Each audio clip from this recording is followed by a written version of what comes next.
Bonjour, quel conseil pour un voyage plongé?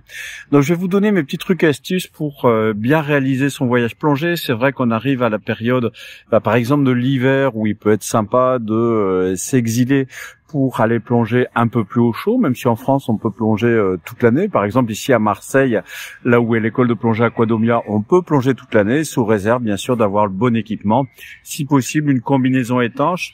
Pas tant pour la température de l'eau qui peut descendre jusqu'à 12 degrés, mais surtout pour les interplongées qui, avec un peu de vent, peuvent être difficiles à gérer. Alors, mes conseils voyage plongé, je dirais déjà prenez le temps. Ça, c'est le premier facteur. C'est essayer de prendre plus qu'une semaine de voyage plongé, de vous aménager des temps de pause, puisque c'est vrai que dans les voyages, qu'est-ce qui se passe? Quels sont les facteurs favorisants d'accident? C'est la fatigue, c'est la déshydratation. Et qu'est-ce qui se passe si on part juste une semaine en vacances plongées et qu'on part loin? On se déshydrate dans l'avion et on a une fatigue dont on n'a pas récupéré et donc c'est pas terrible. En plus, il faut aussi tenir compte de son bilan carbone, pas toujours facile quand on plonge. On sait que on a un impact par les bateaux, par les avions, etc. Et mieux vaut prendre un avion pour une période plus longue que plus courte. C'est ce que les études disent en tout cas. Donc il y a ce facteur-là à en prendre en compte. Bien sûr, il y a le budget du voyage qui va jouer. Et indépendamment de ça, c'est avec quel partenaire je vais faire le voyage. Est-ce que j'y vais tout seul? Est-ce que j'y vais avec des amis? Bien les choisir. Et surtout, sur place, se dire... Est-ce que les fonds en valent le coup? Alors sachant que la tendance des débutants, c'est de dire je veux voir du gros à tout prix, et ça c'est pas forcément le meilleur raisonnement, puisque quand on veut voir du gros, généralement on tombe dans des pièges qui sont les pièges du nourrissage, de l'amorçage, qui sont des méthodes qui sont plus ou moins tolérées en fonction des destinations, et bref, qui viennent impacter sur la faune tout simplement, qui est perturbée par ses habitudes, ou alors ça passe aussi par la géolocalisation, par hélicoptère, par drone, par satellite, enfin bref. On devient des choses qui ont un peu de non-sens, sachant que ce qu'on veut observer, c'est plutôt du naturel. Et donc, c'est bien de se concentrer aussi sur ce qu'on appelle la macro, les petits organismes. Donc, je viens de parler de critères qui sont durée du voyage, si possible plus qu'une semaine. Ensuite, ne pas faire de la chasse au gros absolument, qui est souvent de la mise en scène du cinéma. Avoir des bons partenaires et aussi, si vous passez par un voyagiste, prendre un voyagiste de renom. Vous savez peut-être pas, mais Aquadomia est partenaire de Dune, et Dune a des valeurs que nous partageons, et ce sont des valeurs sûres pour avoir un voyage à tendance éco-responsable, surtout avec une valeur d'accueil par rapport au client qui est important. Moi, c'est ce que j'apprécie. Nous sommes partenaires de Dune à Marseille et au Mexique pendant l'université d'hiver que j'organise à l'île de Cozumel, où vous pouvez venir faire une masterclass de plutôt 15 jours ou plus, ou une formation pour devenir niveau 3, niveau guide. Et c'est vrai que même si le personnel change souvent, il y a toujours le même état d'esprit, et ça c'est précieux d'être accueilli un peu comme chez soi. Ensuite, il s'agit aussi de regarder quel est le pays que l'on va voir. Est-ce qu'il y a d'autres choses à faire que la plongée? Parce que si on ne fait que de la plongée, ça peut être lassant, si possible aussi pour les accompagnants.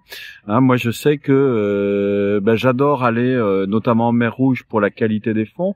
Maintenant, pour ce qu'il y a à voir en dehors, c'est pas génial, à moins de faire des heures et des heures de route pour aller voir les pyramides, mais ceci dit, pour la plongée c'est top. Et moi, la meilleure formule que je recommande, c'est la croisière là-bas.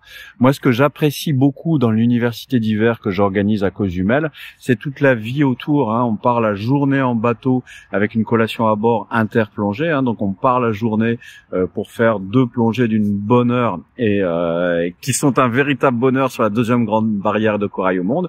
Et puis le soir, on a une vie animée, puisque Cozumel a beau être une petite île de 40 km sur 18 km de large, il y a quand même 70 000 habitants, et tout est organisé au niveau touristique, si bien qu'il y a beaucoup de live music, il y a beaucoup de restaurants, etc. Et en plus, à la période où j'y vais, il y a aussi le carnaval, comme c'était le cas quand j'allais en Martinique, c'était aussi à la période du carnaval, et ça, c'est un élément à ne pas louper pour participer à la culture. Ensuite, quand on parle de culture, c'est aussi connaître la mentalité des gens qui vous accueillent sur place. Et quand je reprends l'exemple du Mexique, en tout cas à Cozumel, c'est vrai que c'est des personnes qui sont très très accueillantes, et il n'y a pas d'arnaque, il n'y a pas de traquenard, il n'y a pas des problèmes de sécurité qui peuvent arriver encore dans certaines destinations. Hein, donc pour résumer, pour les voyages plongés, je conseille bien sûr de faire plutôt des voyages longs.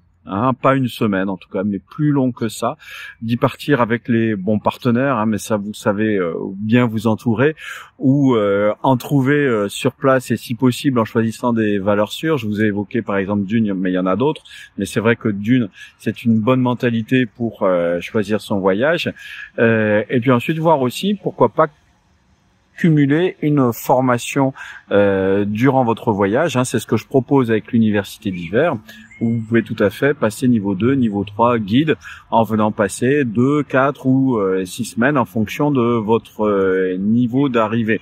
Et puis bien sûr, la culture du pays, le budget, pour savoir si vous allez aussi ouvrir vos horizons, non seulement en plongée sous-marine, mais en termes de culture et de bons moments de convivialité.